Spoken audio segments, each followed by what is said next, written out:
Hi, Miguel. Hi, Bob. How Good are to talk you? to you.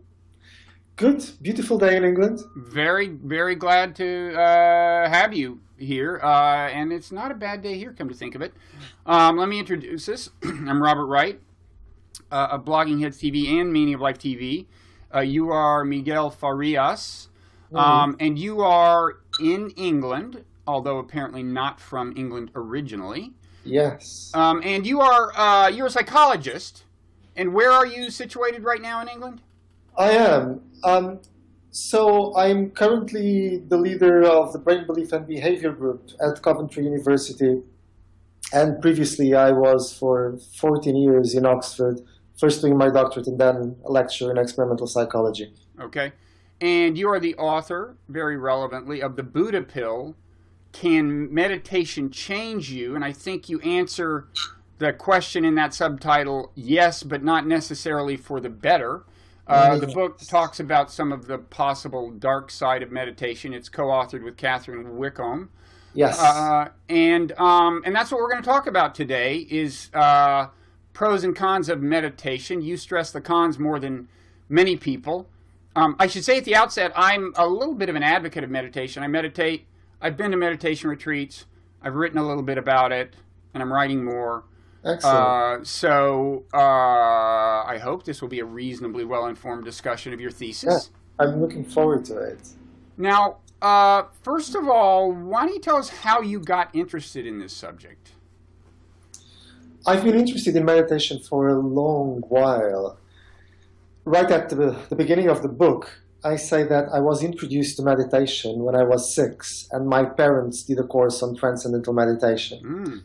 Hippies. Your parents were hippies? No, actually, my father was in the military. And was unusual among soldiers in doing transcendental meditation, I suspect, but go ahead.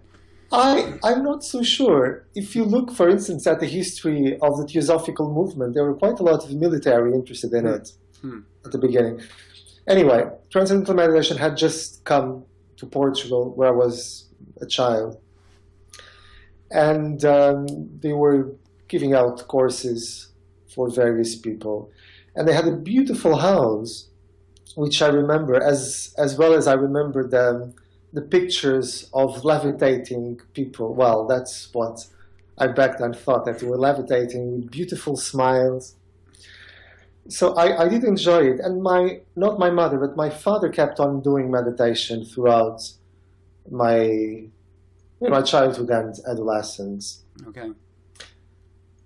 And I assume your claim is not that it was ruinous for him. In other words, not that it's ruinous for everyone or bad for everyone, Oh, no, no, no. but Quite the contrary. And I actually, I mean, I would uphold the point that our book is quite a cautious, I mean, mhm, examination of meditation. mhm, And perhaps more importantly, it's the first time that someone has looked at the whole of the science of meditation from the early 70s up to the current studies of mindfulness, which hadn't really been looked at before as a whole. and and we should say that there really are a lot of different kinds of meditation. Yeah. But you're right that mindfulness meditation is the currently, I would say, most publicized form. It's the form I'm familiar with. Um, Okay. do you want to say a little about what we mean by mindfulness meditation? So if it's a meditation, you probably know more about it than I do. So the major difference between transcendental meditation and mindfulness is that while transcendental meditation is rooted in a Hindu tradition of meditation where you focus upon a word, and it's one of various methods. So in this case, they're meditating, they're focusing upon a Sanskrit word. Within mindfulness, this is being taken from a Buddhist context in which you're not really focusing on anything in particular, you're just noticing the flow of your thoughts and letting them go, disattaching, just being in the presence of whatever is happening until, ideally, you reach a sense of bare awareness, which is what mindfulness really translates from. I mean, I would say concentration, one thing that has important in common with TM and other forms is there is an element of concentration, especially at the beginning often of meditation. They say focus on your breath or whatever, but that's kind of a way of, detaching yourself from the flow of noise that your brain normally generates, the so-called default mode network, your mind wandering from thing to thing. It's a way of kind of clearing your mind, and then you're right at that point. The idea is to relax your focus enough so that you can focus momentarily on whatever arises prominently, thoughts, feelings, even sounds outside, but pay attention to, as you said, you use the word bare, the kind of the bare quality of things almost in and of themselves before you've added the kind of interpretive layering that we normally add to things as human beings, right? I mean, we hear sounds and we immediately think, bird sound, it's a bird I don't like, it's a bird I like, whatever. The idea is to get as close as possible to the fundamental sensory qualities of what you're experiencing, either from the inside or the outside. Yes, absolutely. And that element of concentration, of paying attention, is common to all spiritual traditions where there is some contemplative exercise. I mean, there are quite sophisticated or complex forms of meditation where you're focusing both on a mantra and in an image. And the idea is very similar. You're focusing your mind, you're keeping your mind focused on something so that actually you clear it up from all other stuff, which is usually, it never leaves you alone, essentially. So all these are techniques which allow you, ideally, to get to a place where you usually don't get to a place of, we can say, to a certain extent, a place of silence. I mean, some people would say a place without thoughts. I mean, that's more contentious. Right. Now, your book features some kind of scary anecdotes, some stories about things that have happened to people either on meditation retreats or possibly as a result of meditation, but in any event, meditation didn't head off the problems they had. Now, before we get to some of those stories which are memorable, I wanted to ask you about the kind of the body of data, which you also looked at. I think there are a lot of you read a lot about studies that purport to document the wondrous effects of meditation. Some are physiological, things that it actually does to the brain, thicken certain kinds of tissues or something. But a lot of them are psychological, alleviate stress. Let me give you a sentence I found in Wikipedia. Studies have also shown that rumination and worry contribute to mental illnesses such as depression and anxiety, and mindfulness-based interventions are effective in the reduction of both rumination and worry. Now, do some of these claims hold up? Do you think after you look at the whole body of data, or are you calling into question the whole purported upshot of these studies? I think it would be fairly safe to say that meditation does produce measurable effects, psychological and physiological effects, and some of these effects you can measure them even through brain imaging studies. I think that's fair to say. If you have never done meditation and you're going to learn it, it's very much like learning a new technique or even a new language. And as we were talking before, because it allows you to get to a place away from the busyness of a usual stream of thoughts, it is often associated with a sense of relaxation. I think this would be the non-controversial part of meditation right now, which is relatively new. So when the research started in the early 70s, there simply were no data showing whether meditation did this or that. There were mostly anecdotal studies which focused on advanced yogis and whether they could withstand pain, for instance, in a way that a normal person could not, or if they could stop their heartbeat or breathing. So it was only in the early 70s that we started looking at how normal people, many of whom had never meditated, in what way this affected them.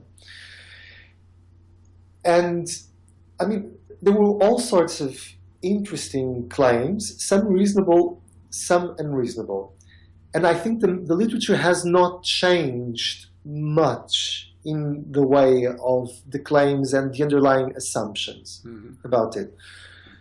There are some very good studies. I think most of them are not very good. And there's been quite a lot of sensationalist press about it. So I think what we can agree, I mean, without any controversy, is that meditation, most of the times, is a wonderful relaxation strategy. Would you go beyond saying it can relax you while you're meditating and say that there are ongoing effects? Like if you're meditating regularly every morning, then your overall kind of baseline over the course of the whole day, of the whole week, is going to be one of less anxiety than it would otherwise be, or more self-control, or anything like that? I think that most of the literature points in that direction. However, one major caveat with the literature is that there's very little of it that looks into individual differences. That is, people react differently to meditation. And so far, most of the literature is portraying meditation as a universal technique that will take everyone to a certain place. Okay. And this is, I think, the main qualification you want to make. Your argument is not that it's bad for everyone any more than you would say it's good for everyone, but you're pointing out that you think it can be bad for some people, not just fail to help them, but can deepen crises and things like that, right? I think there will be a tremendous variation. It will be helpful for some, probably most of the people. It will not work for a number of people, and for a minority, it can be harmful. Okay. And why don't you tell us one of the stories that you tell in the book, or maybe one of the stories that first got your attention and raised in your mind the possibility that meditation could have bad effects. Like, give us an example of someone who certainly wasn't helped by it and may have been hurt by it. Since I've published the book, I've received quite a number of emails from people who had problems with this. The last and probably the most poignant story I've heard was from a Canadian journalist who interviewed me, and whom after the interview told me that about 15 years ago she had been to a weekend meditation retreat with a friend. And throughout the retreat, the friend had become more and more distant. But she thought, well, I mean, we've been in a silent retreat, so perhaps that's not normal. And as they got to the railway station, and the train was coming into the platform, her friend jumped into the tracks and was killed by the train. That would be a pretty negative consequence, yes. If that's now you said this was right after the retreat, or this was just as they were coming out of the retreat, yes, and getting the train to go back home. That is an extreme case. The case which made me start to think about this was by a student of mine who had been a yoga teacher for 15 years and who had done a number of meditation retreats.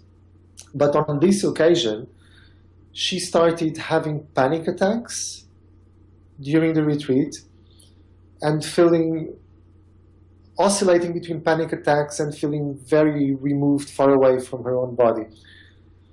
She thought this was part of the process. And there is a considerable literature within some spiritual traditions saying that probably almost all of the spiritual traditions, not just from the East, where there are things like expressed as the Kundalini rise, that there are some kinds of energies which are unleashed and which may be difficult with.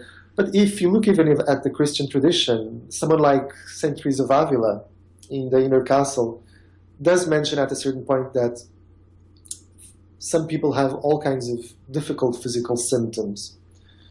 The dark night of the soul is the term that was used, I think arose among Christian mystics, but you actually hear it now in kind of mindfulness circles, in retreat circles. Teachers will acknowledge, teachers will say, you might have a dark night of the soul, and of course, the implication is it's going to pass. It's just going to be one night, but one thing you're saying, I think, is that may not be the end of it. Yeah, I did come across one or two Buddhist websites who talk about experiences of the dark night of the soul within Buddhism. And they seem to go on for a number of years. Now, St. John of the Cross, who came up with the expression, the dark night of the soul, he wasn't actually referring to physical or even clear psychological symptoms like we're talking of. If anything, he was talking about a state of not being able to connect to God, or not having that usual sense of delight and pleasure that you get in contemplation or meditation. So going back to my student, she had this retreat and she thought everything would eventually, unravel in the usual way and she'd be fine within a couple of days, but she wasn't. Within a couple of days, she was in a psychiatric hospital and was diagnosed with psychosis. And this developed into deep depression, and she was being treated for about a decade. I have to say, this is someone that I'm still in contact with, and it's a story that has a somewhat happy ending.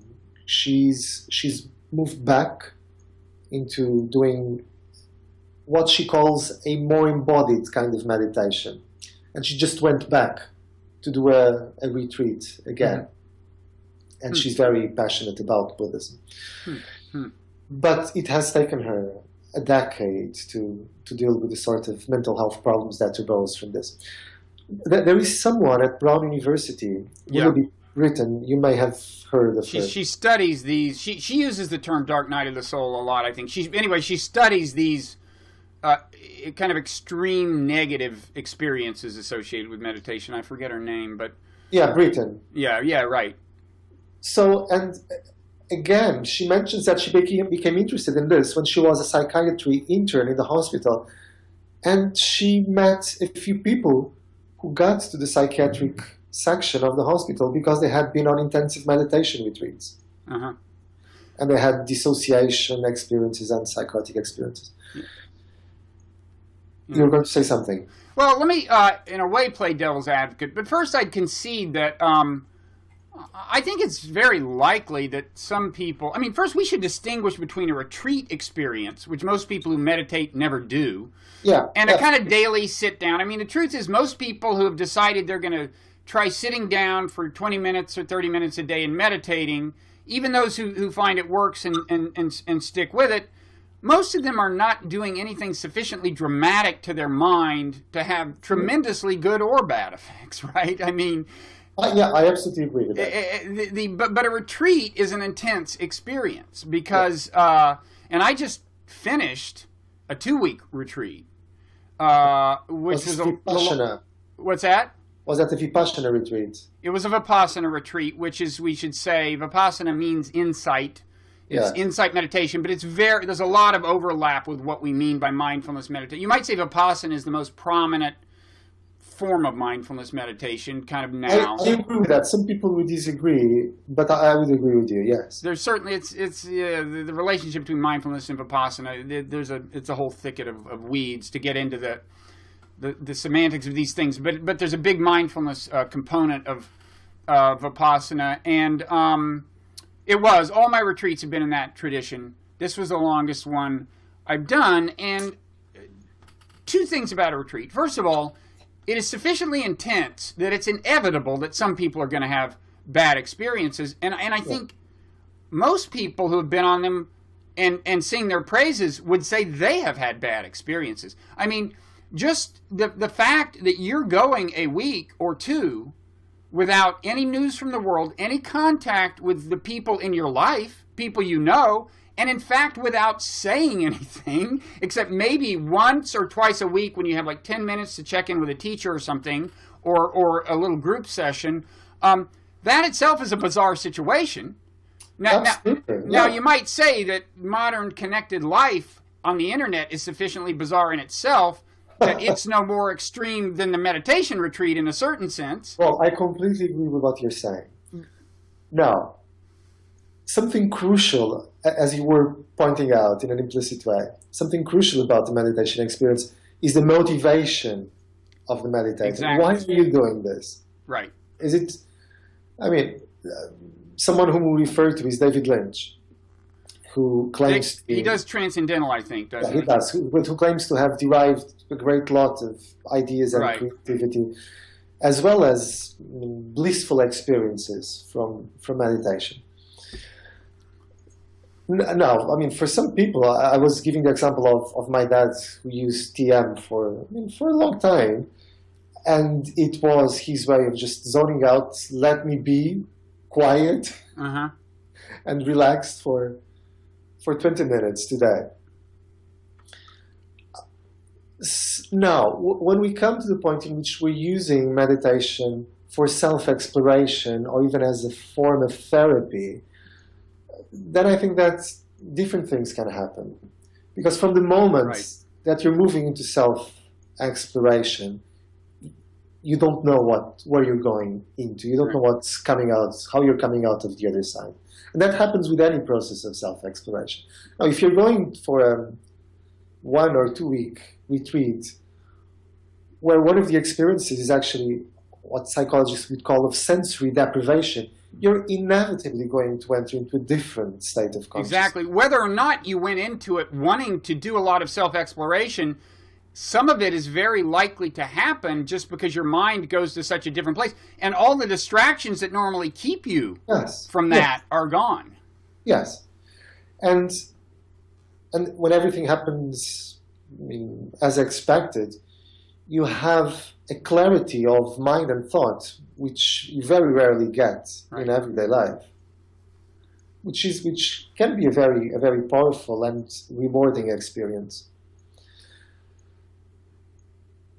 There are different issues to it. It doesn't, as I said, it can be a powerful and positive experience for most people. For some, it's not so positive.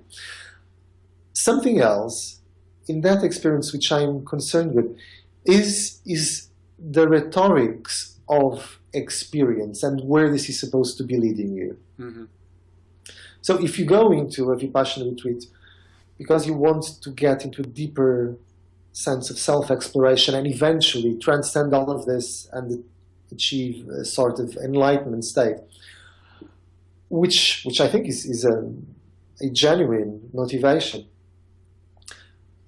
I think we need to have a look at the context in which this happens. So someone whom we cite in our book, who's a scholar of South Asian religions, Robert Sharf, he actually traces, so Vipassana is a very recent in the history of Buddhism, a very recent development around the 1950s. And the view I think the word goes back, I think you can find its roots earlier than that, but certainly certainly what's the case is that all this stuff has changed, and like what we think of as mindfulness meditation even is not exactly what you'd pick up if you went back to the Buddhist text reference to, when they use the word that is translated as mindfulness.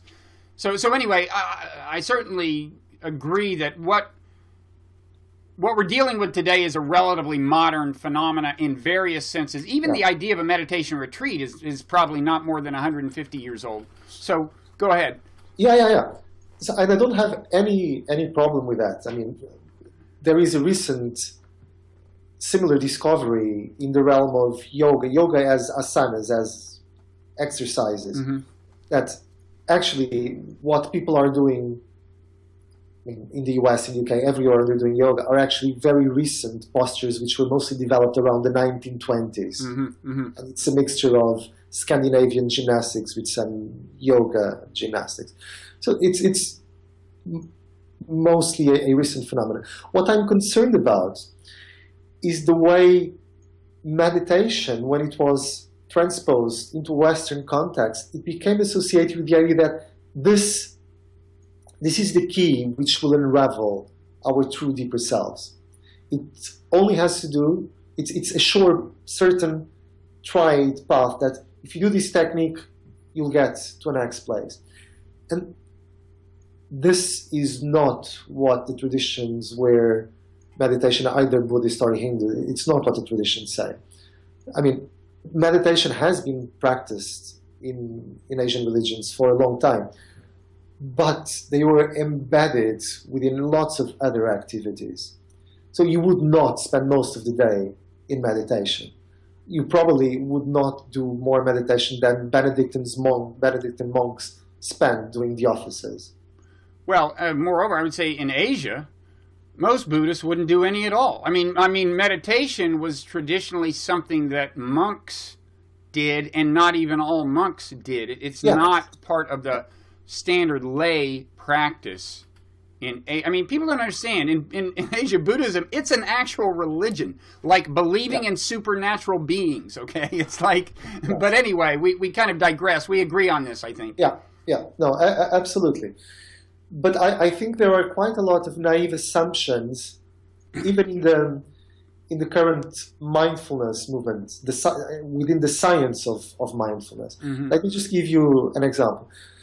So these therapeutical methods were developed from mindfulness-based stress reduction, and mindfulness-based cognitive therapy. And there were all these studies showing, oh yes, it can be helpful for pain, for stress reduction, even for recurrent depression.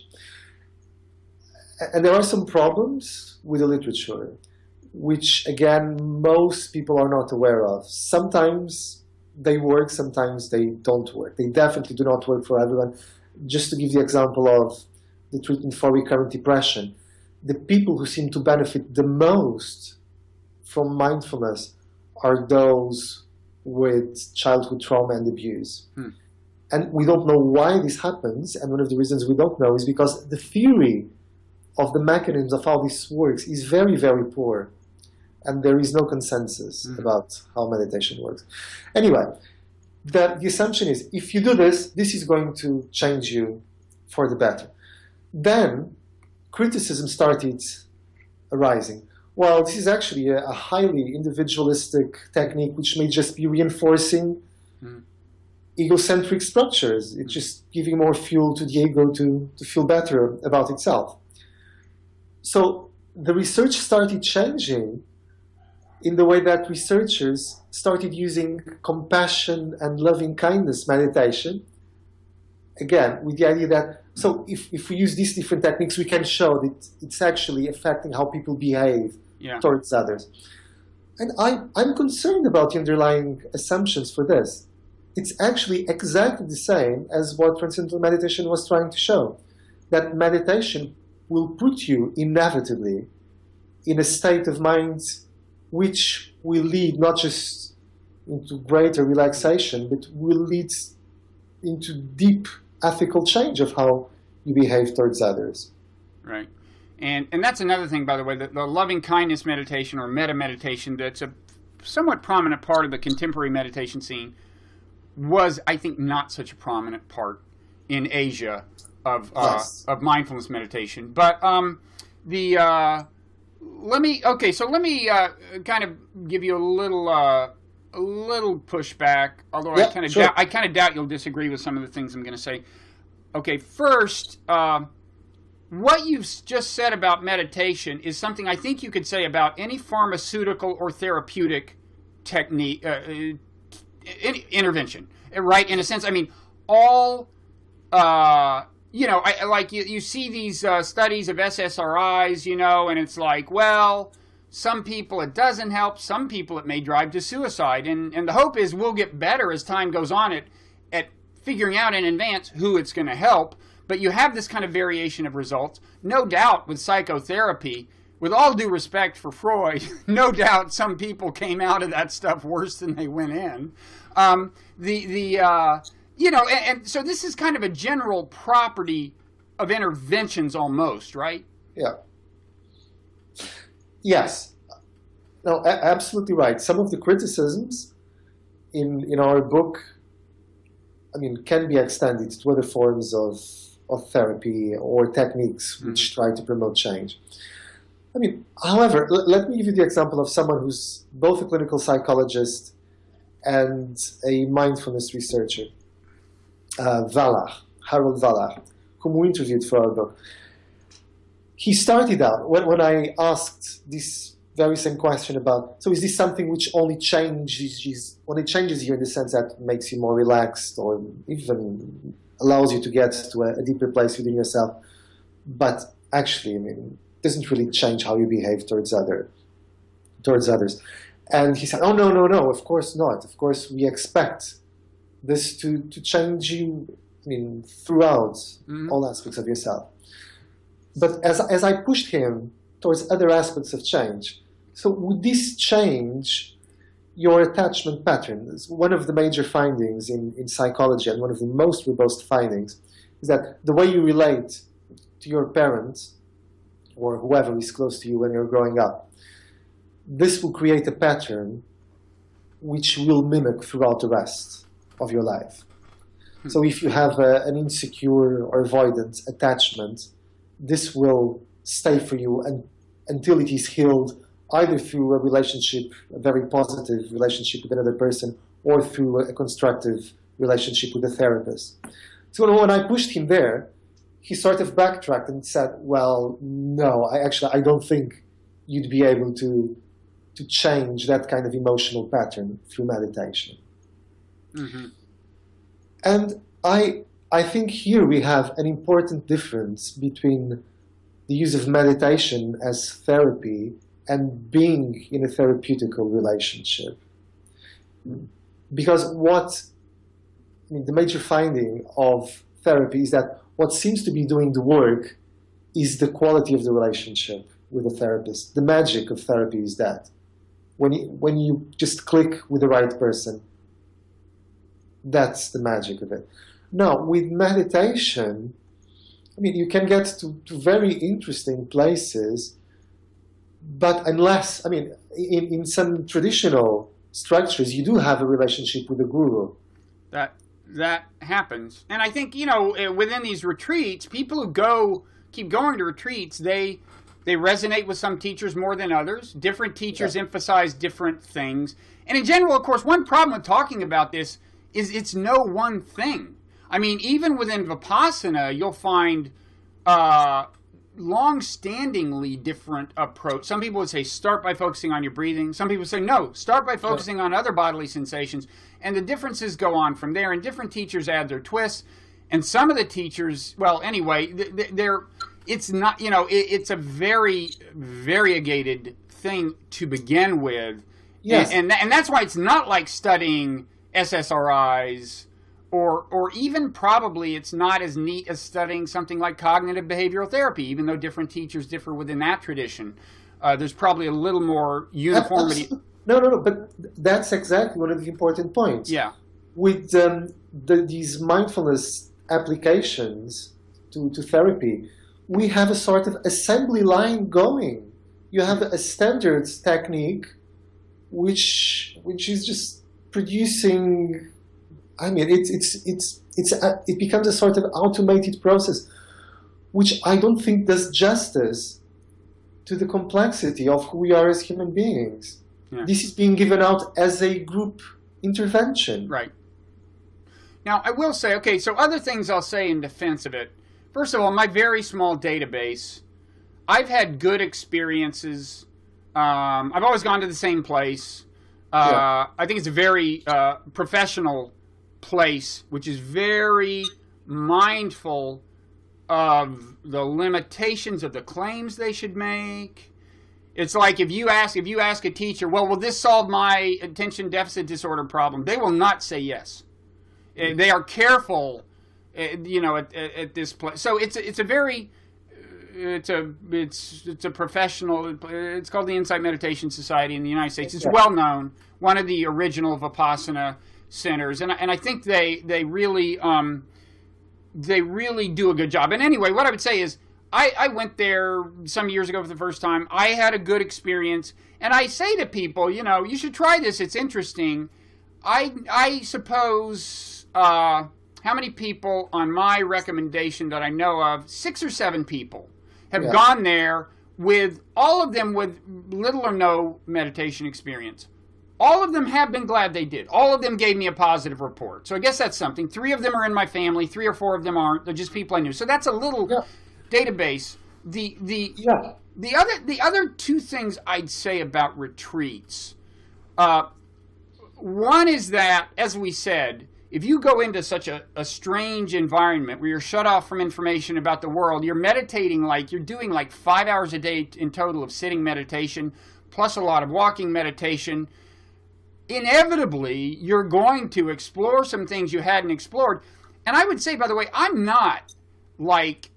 never bought into the psychotherapeutic assumption that the more self-exploration we do, the better. I think some things are better left untouched. But I will say, if you are going to be thrown into an environment where you're doing self-exploration, this is a pretty wholesome environment. And again, I only know this one retreat center and only a few teachers within this retreat center, but it's you know, I've thought a lot about this, and it's a pretty, in the way they are, the generic advice you're getting about how to handle things, I think is pretty solid generic advice. Now, that said, inevitably, I mean, it is such an extreme environment. I'm sure you're going to get some bad reactions. Some. I think it's a fairly small number, I would guess, but you're going to get some. But the other thing I'd say is this, and this is a question I want to ask you. It's about controlling your variables. Now, as you know, you know, somebody goes somewhere, has a bad experience. It's always very hard to say that where they were is what caused the experience, right? I mean, you don't know for sure they wouldn't have had the breakdown anyway. And the thing I want to emphasize here is, you know, there is a time in these retreats usually, and generally you don't get to know all these people who are at the retreat. You don't talk to them until you can at the very end, but then everyone's leaving. But there is usually a group session during the week when 6 or 7 or 8 people, you go around in a circle and tell the meditation teacher any issues you're having. And one thing I will report from having sat through, you know, half a dozen of these at half a dozen different retreats is, as you would expect, some of these people are seriously troubled to begin with. Really seriously troubled. And that's not surprising when you realize what an extreme experience this is. I mean, how many people are going to choose to subject themselves to this weird experience? Most of them have an intense motivation of one sort or another. And inevitably, when they grow around, I'm not going to say that everyone who, you know, has a really grave, serious problem, but inevitably in these discussions, 1 or 2 or 3 people say something that lead me to go, wow, I thought I had problems. This person needs help. And so it's like, I'm not convinced that some of these people wouldn't have gone off the rails at some point anyway. Some of them probably already had. But anyway, that's my sum total of kind of devil's advocacy. I think that's all important and sensible. And if you'd ask me, if there are people who have mental health problems with these retreats, is it because they have the problems beforehand or not? We don't have enough data to answer that question. So Willoughby Britton, the psychiatrist at Brown, she says that by looking at her preliminary data, she say, no, this is not restricted only to people who already have mental health problems or dispositions to having problems. Mm-hmm. I don't know. Let me say something in favor of retreats, whether they're of meditation or any kind of retreat. I sympathize very much. I forget who wrote this, that the unexamined life is not worth living. That's either Plato or Socrates, I believe. Yes. Well, I mean, it's one of those classical thinkers. Yeah. And I think within our, connected, busy society, that we do have to go the extra mile to find the time where we can look at ourselves. And sometimes meditation is the way. For other people, doing a degree when they're 40 or 50 or 60 is the way, whether it is a degree in philosophy or even Indian philosophy. Mm-hmm. So mindfulness may be a way for some people to get into themselves. For some people, it's not mindfulness, but thoughtfulness, ways of thinking about what is the meaning of life and whether my meaning of life is the same or different from yours. I think that if we're not careful, life just passes by very quickly, and we have barely had a chance to look at what we're doing and make the decisions which would have had a real impact in our life. So I'm all in favor. I'm all in favor of contemplative techniques. And some people have criticized us, saying that we're advocates for pharmaceutical companies, that we should all be taking antidepressants. And no, it's quite the contrary. I'm an advocate for psychotherapy techniques and self-exploration techniques. Now, what I'm concerned about is the assembly line approach. And just to give you the example of what's happening in the United Kingdom, there's all these people who are feeling very passionate about mindfulness, and they think it should be mandatory in schools, that children should use it as a form of mental hygiene, like we brush our teeth every day. And I don't think that's the way to go. I think that if there are mental health problems in children in our schools, there's all sorts of causes for this, and we have to try to understand what's going on rather than come up with a little aspirin, thinking that, oh yes, this is the way to make our children more resilient. Yeah, but what I would say, I would kind of resist the aspirin comparison in a certain sense. I mean, I think it's more mindfulness meditation properly done. I think is more than a palliative, if that's the term. And I'd also say, well, maybe when you talk about doing it in the schools, you shouldn't think of it as like a mental health intervention, because it's not like, I don't think of my, I mean, again, as I said, a lot of people go to these retreats have distinctive problems, but I don't think of it as fundamentally something designed to address, designed for people who have specific issues. I think of it as something that's pretty well designed for people who have the issue of being a human being. In other words, yes, exactly. In other words, like anger and making unfair judgments of people just because they're your rival for some job or there's this whole realm of feelings that kind of, in a certain sense, distort our perception, make our lives more problematic. And I think at a kind of minimal level of the modest version of mindfulness meditation is really just about addressing this generic issue of being human and having, in a certain sense, trouble controlling your feelings and letting your feelings control you rather than the other way around. So if that is the goal, is it still a problem for you for it to be part of like a public school curriculum?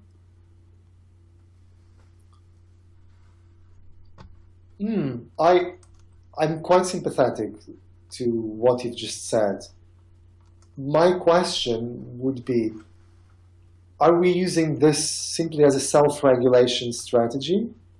And even if that's the case, why should we be using mindfulness instead of something else?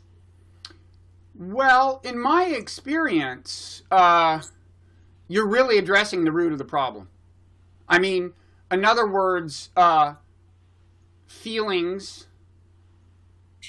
are designed by natural selection to control us without our realizing it. That's what feelings are for, from a functional point of view. Okay. And we are not designed, first and foremost, to be good people, as you know. I mean, look at any other animal, and you'll notice they do things like eat other animals. It's not a highly moral kind of set of criteria that govern the design of organisms in general. And worse yet, especially in a modern environment, probably, it's not just that your feelings can lead you to treat other people badly. They can be bad for you. And when those two coincide, when you've got feelings that are leading you to treat other people badly and it's not even good for you, I would think, who could argue that it's a good time for an intervention, right? And so, okay. And I just to finish, I think mindfulness meditation is really well suited. If that's the problem, it's a really direct assault on the problem. And as I've experienced it. Not that I have to become a wonderful person, but it's a struggle. But whatever, that's the argument. Yeah. No, I wouldn't disagree with the latter part of what you said, that it is a powerful technique of, not just of examination, but of self-control. Now, if we go back to what you've said before, there's a whole set of ethical and even metaphysical implications in what you're saying. Mm-hmm. And that is my concern. I'm not concerned that there are those implications or assumptions, but that these should be discussed. We should be fully aware of these implications. Mm-hmm. Because, some parents would say, well, actually, that does sound a bit like religion. I'm not sure mm-hmm. I want my son to do it because that sounds religious. Or some would say, well, that's fine, but why should he have moral education instead of a concentration-focused technique? I think we should put all the cards on the table, which is not happening right now. Maybe, just thinking of it this way, maybe advocates of this, people want to introduce it to the public schools, should be minimalistic in their aspirations and just call it something like anger management. Say, we just want to focus on anger and use this technique. I don't know many parents who are in favor of anger in their children. So like if you call it that, you might get some support. And it can be confined to that, and then you can leave it to other people to apply it to other feelings if they want to. Some feelings might be subtly connected to anger or whatever. But absolutely. I take your point that it's bound. The more ambitious the agenda, the more blowback you're going to encounter from parents. And there is the question of, should schools be in the business of moral edification or even self-help at all? That's a good question. No, absolutely. Now in British schools, they have, they sometimes have groups about social education, which is really about teaching kids how to behave. Sure. How to be respectful of others. And that's part of what we do as parents. And of course, we also try to teach our children how to deal with anger or sadness or anxiety. Yeah. I have an 8-year-old child, and I've taught him, breathing exercises on how to help him deal with anxiety, for instance. Sure. So I don't see anything wrong with it. But when we turn something as part of the curriculum, I think we have all the cards need to be on the table. And I think we need to reflect widely about, this has been around for a long time. If it's such a wonderful, simple thing, why hasn't it been widespread from 4,000 years ago until now? Why has it or hasn't? Why hasn't it? Why has it been, a technique which has been used by an elite of people only? Yeah, well, it takes a huge amount of commitment to get much out of it, I think. It's hard. It's like, why isn't everyone as good a golfer as Tiger Woods is, or at least was 6 years ago? Because the amount of commitment it takes is ridiculous. But at the same time, you have to acknowledge what he did must work. The question of why more golfers don't do it, there's an answer to that, but it's not an indictment of the training technique itself, right? Yeah, no, absolutely. What I would emphasize time and time again is that we need to have a picture of this from various perspectives. We need to have the whole picture of it, not think that this is a simple, straightforward technique, which will inevitably lead from X to Z. Yeah. No, I certainly agree. I think we agree on most stuff here, but we may disagree in how likely you are to have more negative than positive consequences from this, including a retreat. But I don't think we disagree at the kind of qualitative level of analysis. No. And again, in relation to retreat, again, it's uncertain the percentage of people we're looking at. Yeah. as you said, most people who do retreats would have experienced something difficult during the retreats, and that's part of the experience. But only a small percentage, potentially not more than 7%, would suffer serious consequences from it. And there is huge variation in what's out there. It's not like there's a licensing agency. Absolutely. It's like anybody can say, I'm having a meditation retreat. Yes. It's not like going to the dentist even, and God knows there's some bad dentists out there. Yes. Again, that's another part of the issue. I don't know how it is in the US, but in the UK, this is not being regulated. Yeah. And there are studies showing that the teacher does play a major role in the outcome of the experience. If you get a good teacher, you're much more likely to get a good experience. Well, and also one person's good teacher may be another bad person's bad teacher. Some people resonate with some teachers, some with others. Yeah. Well, this has all been really interesting. I guess the final question I'd ask is about your personal experience. Have you tried meditating? Have you ever been to a retreat or? Yes, I do it regularly. You do? I do, and I've mostly had positive experiences. There are occasions in which I have to be careful because it can remove me from reality. So, in the sense that it puts me in a nice place, but it makes me procrastinate dealing with emotionally difficult situations. That's interesting. In theory, I think people would say it could do the opposite. Yes. I mean, well, we needn't get into this, but Buddhist doctrine, certainly one thing that's been true of it from near the beginning is it's partly about not shying away from things that you find, that you're normally aversive to.